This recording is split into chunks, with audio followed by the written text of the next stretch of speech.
Hello everyone, Mindy Beverly with you here today with Sassy and Crafty. Today I'm so excited to be showing you guys how to create a super fun and easy card with our newest release items. It's going to be a fall themed card. We're going to be coloring up this super adorable stamp right here, this really cute little girl. And we're going to be using the sentiment, Listen to the Magic of Your Soul. This stamp set is the brand new Find Yourself clear stamps from Sassy and Crafty at sassyandcrafty.com. I'm also going to be creating today with our Fairy Grotto 2-pack stencil set. You can see these beautiful stencils here. They can layer together or you can use them separately. We're going to be using just this top layer of the stencil here with this beautiful fairy. This can be used by itself or, like I'm going to show you today, combined with the stamp sets. Okay, so let's go ahead and get started for this card. I'm going to be cutting a card base. The finished card base is going to measure 5 7/8 inches wide by 4 5/8 inches high.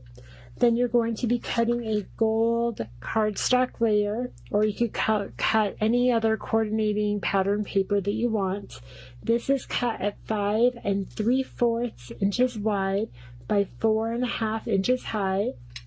Then you're going to want to cut a chipboard layer. This I use a stitch die, but you could just cut this layer at 5 1/2 inches wide by 4 1/4 inches high.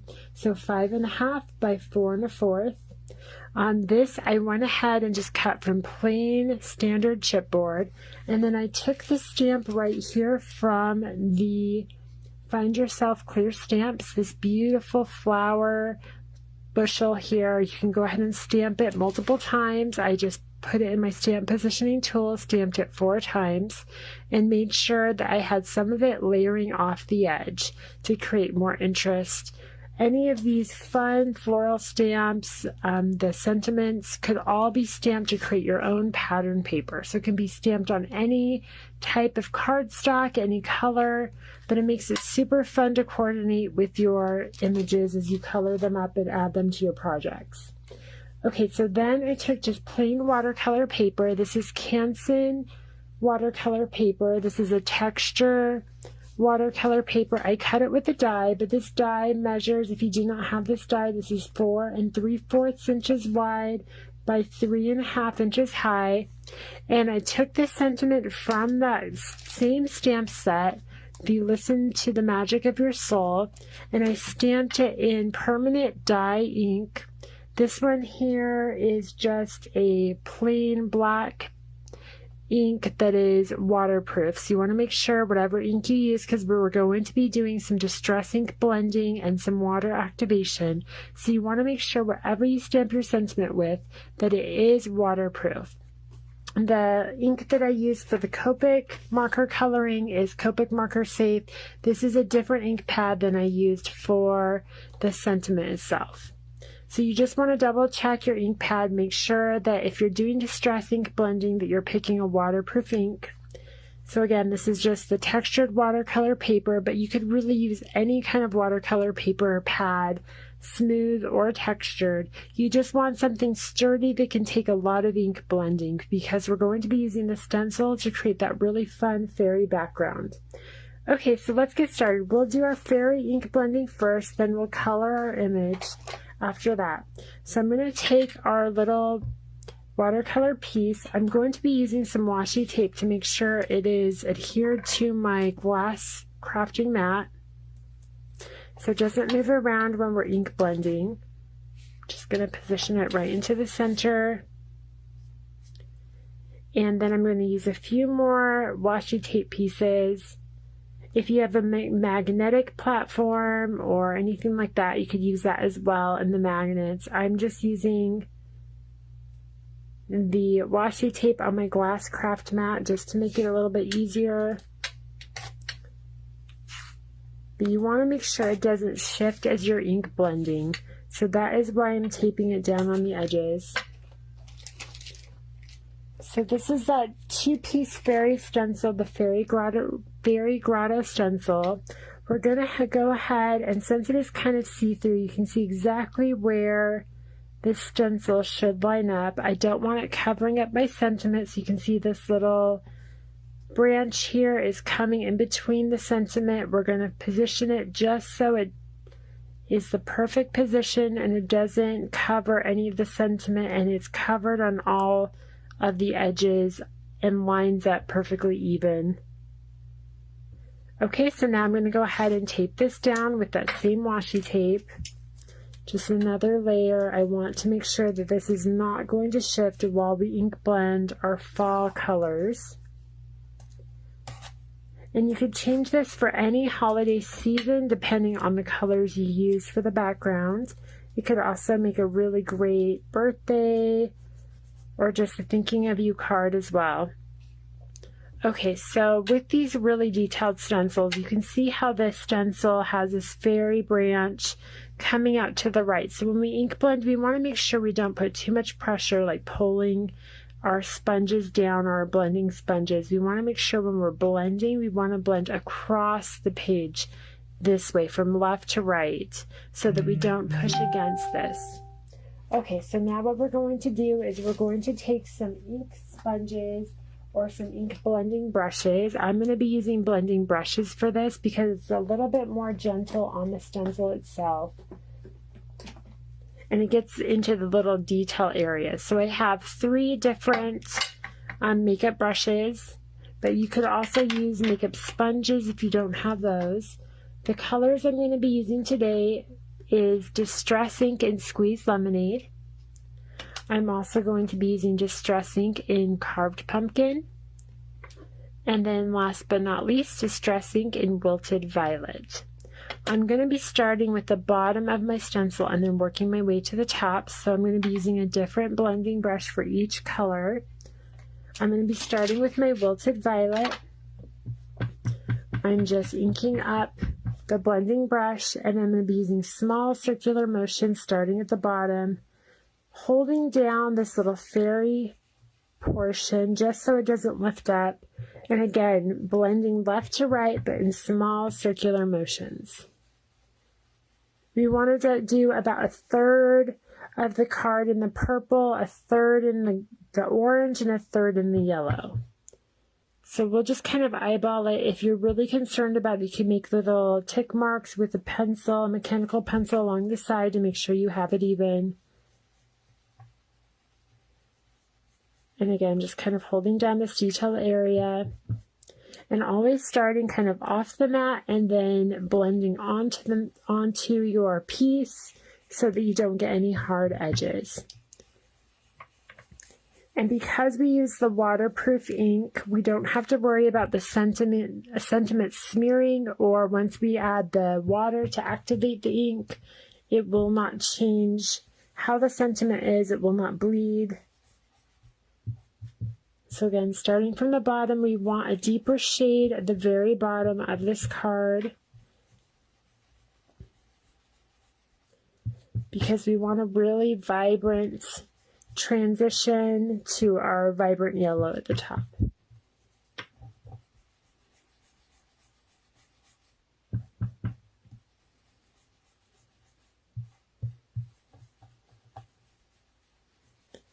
Okay, once you're happy with your blending, we are done with the purple. Now we can move on to our orange, which is the Carved Pumpkin. I'm going to switch ink blending brushes. I'm just going to load up my little brush here. And because the orange and the purple are complementary colors, you want to be really careful not to blend too far into the purple. Anything you blend into the purple from the orange is going to turn it a brown shade. And you really want to keep these colors vibrant. You don't want to mute down the color. So you'll want to be really careful about when you layer over those and just barely pull that color through, because you want it to read as the purple to the orange to the yellow.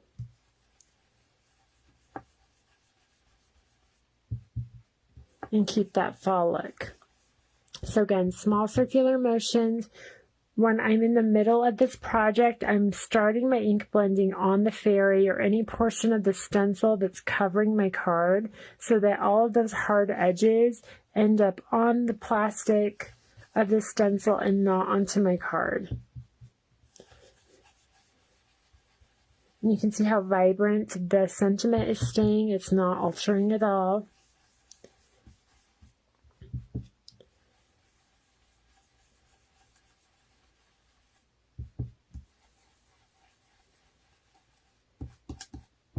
Now on this wing portion, instead of pulling across, you can see if we pull across, it's going to make this little wing shift. So on this, I'm going to pull straight up. I'm going to blend circular motions on either side and then pull straight up on the wing just to make sure that I keep that stencil in its place and that it doesn't shift.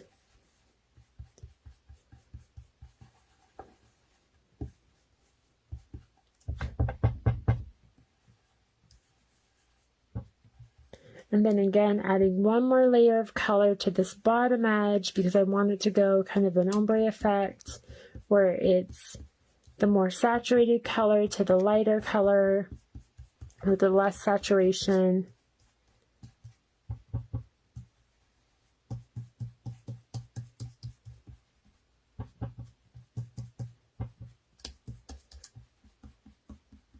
Okay, so now when I'm happy with that color transition, I can go ahead and move on to my last color in my lineup, which is my Distress Ink in the Squeezed Lemonade.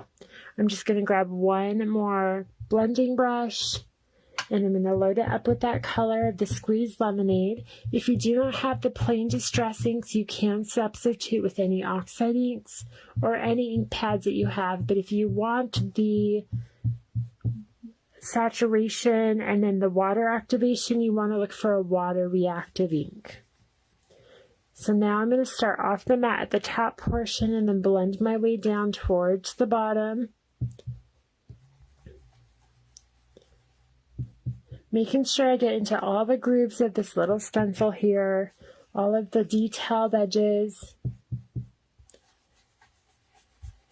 And again, this doesn't have to necessarily be a fall card. You could do really beautiful blues to whites to get a Christmassy holiday card. It's up to you, whatever colors you add, and it can make the card totally different to match any kind of occasion. So once I get a good saturation of color, I want to increase the tone right here, right where it connects to the orange. So I'm just reloading my brush and then pulling that color through on the edge, making sure it's super bright and saturated. Okay, so once you're happy with your color blending, I'm going to go ahead and remove the stencil.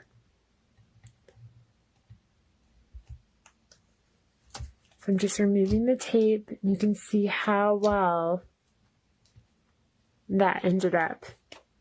And you could just honestly leave the card like this and it would be perfect. This would be a great first layer. I'm going to go ahead and activate this ink. I'm just using an old toothbrush and some water.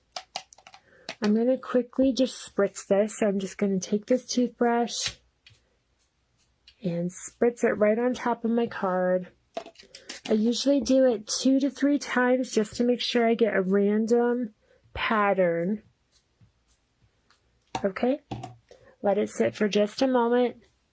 Then I'm just going to take an old rag or paper towel and just pick up those water droplets. You want to make sure you don't pull this straight across. You just lay it straight down so that you get just those texture dots. If you want like a rain effect or a snow effect, you could pull the cloth as you go. You can see those really fun little texture dots. If you want to add more at this time, you could spritz it one more time. I think I'm going to do it one more time and just add a few more little water droplets. Let them sit for just a moment so they can pick up that ink. And then again, just press right down on top. And you can see how cool that is. And because this is the waterproof ink, it didn't alter our sentiment at all. Okay, so now we can go ahead and remove our washi tape.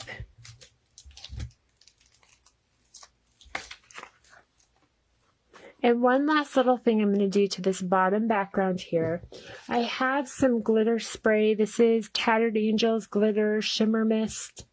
You could use any kind of mica powder spray. I'm just going to quickly spray this 1 or 2 times. I'm going to spray it right off camera so I don't get this all over my workspace, but this will add a little shimmer to it. I just sprayed it 3 times. I don't know if you can see in the light, but it has this really beautiful shimmer now.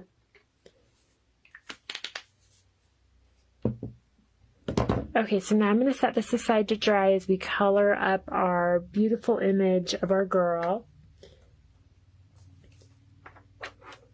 So I stamped out this little deer themed girl here from the stamp set.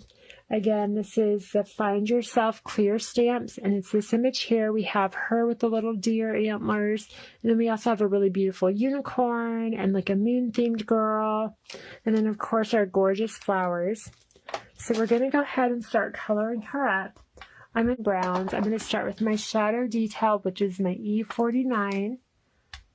I'm just going to be following through on the shadows. You can see they're already pretty much drawn for you. I'm just kind of tracing over them, which is this bottom right edge, our right, her left.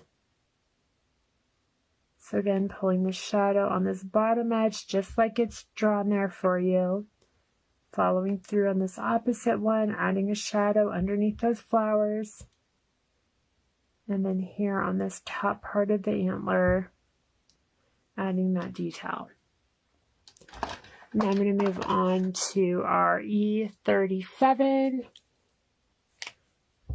This is a shadow layer as well, so I'm just tracing over those shadow lines using the point of the marker and letting that highlight shine through, which is the right of the page. Okay, so next is our E35.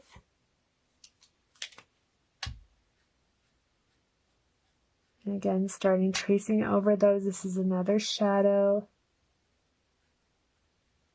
line, just tracing right over those previous shadow colors. And now moving on to E31. Blending out a lot of these areas, kind of flicking this color, but still trying to keep some highlight in those areas. You can see I'm leaving on the top edges just the shimmer of the paper shining through. Okay, so that's it for her little antlers there. Now we can move on to her flowers. I'm going to add the leaves in first, and then I'm going to add the color to the flowers. So for the leaves, I'm going to do those in green tones. I'm going to start with my G17 and add my shadow details. And again, just following underneath the flowers and along the right edges, just looking for any of these little floral leaves. Okay, I got all those, and this is with G17. Now I'm going to move on to our 𝐂𝐤𝐡. And just following through those shadow areas, just pretty much tracing right over those, but still leaving some highlights.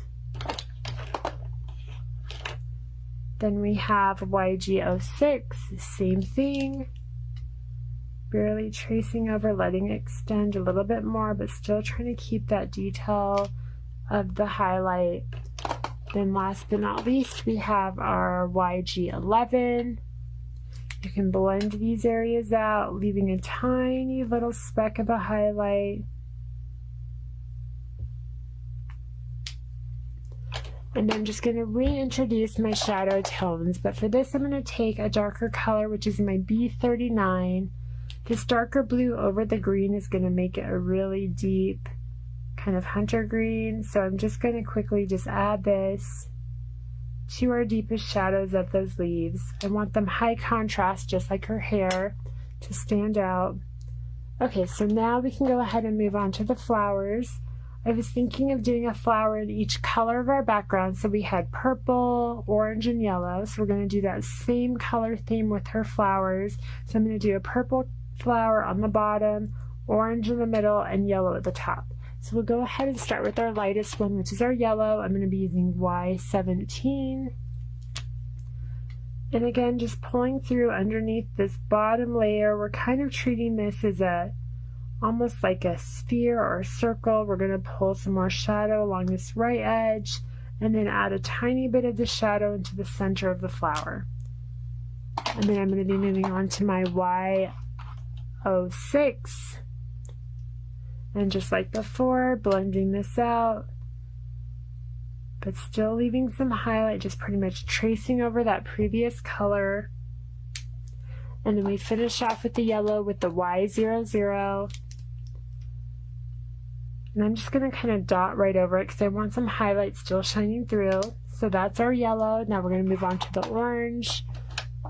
For my orange shadow, I'm going to be using 𝐲R07. And just like before, pulling the shadow underneath this right edge, our right edge of all of those little petals. And I'm going to move on to our 𝐲R04. Tracing over those lines, letting them go into the highlight a tiny bit more. And then to finish off with the orange flower, I'm going to be using our R02. And again, just kind of dotting right over this color, leaving a few little highlights at the top edge of the flower. And then last but not least, I'm going to be doing my purple flower, which I'm going to be using.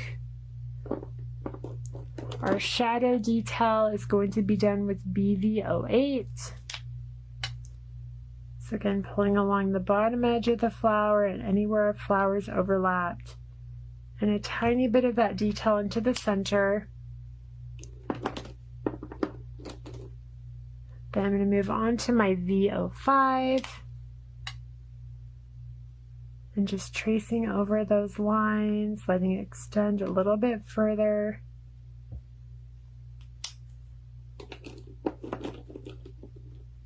And then to finish off, I'm going to be using B60. And again, just kind of dotting over this edge, leaving some highlights at the top. You can dot over a couple of times to build up your color contrast. And then to finish, I'm going to use a few little texture dots that I love to do. This is just a white gel pen. I'm going to add some little dots, highlights to her eyes. Just like 2 little dots to the upper right edge, a little dot on her lip, and then a few on her little ears here, and then on the flowers, just like 1 or 2. Trying to keep them mostly into the shadow areas. Okay, so now she is all done, ready to go onto our card. So we have our card base. This is the main card base. Let me zoom out just a little bit. Okay, so we're going to go ahead and glue our gold base down first onto our card base. I'm just going to take liquid adhesive and just glue this right down.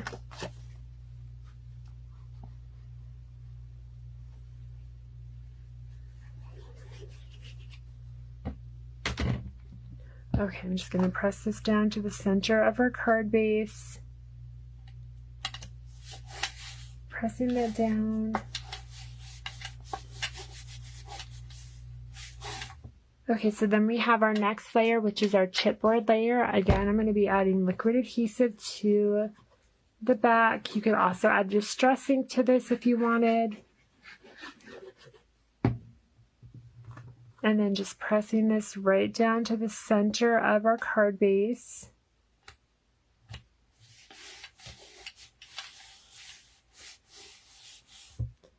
Okay, So now we're going to move on to our watercolor layer, which is that fairy ink blended portion. I'm going to just use a little bit of foam tape for some added dimension. If you didn't want to do that, you could just glue this straight on. Or you could use chipboard or any kind of packaging you wanted to raise this and give it a little bit of dimension.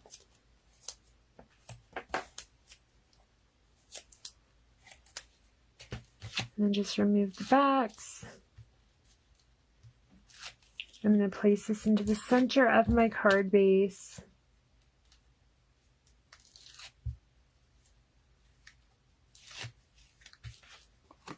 You can see how it's all shiny from that glitter spray. I'm just lining this up. Let's make sure to have it even on either side. There we go. Okay, so then pressing this down, making sure our card opens up at the bottom. And then we have our beautiful stamped image that we colored. I'm going to take some foam tape for this as well. Just one layer. I'm going to add it to the back of our beautiful little image here, our cute girl with little deer antlers. And because I want this kind of covered over the fairy, I'm just going to position this so that the little background still shows, but it covers that fairy. So we still have this beautiful tree background. And then you can take some little sequins and just embellish this a little bit more. I'm just going to add a couple of little iridescent sequins to our background just for a little bit added interest.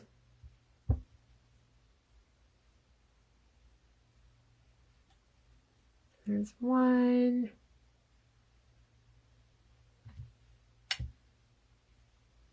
I'm going to do one, I think, right there. I usually add these in odd numbers, so if I do, I'll do like 3 or 5. This one I'm going to do 3 on. And then I mix up the sizes too, so you can see I did a large and medium, and then I'll add one small little sequin here. I think this one I'm going to add right onto the stamped image, just to give some layers to the sequins as well.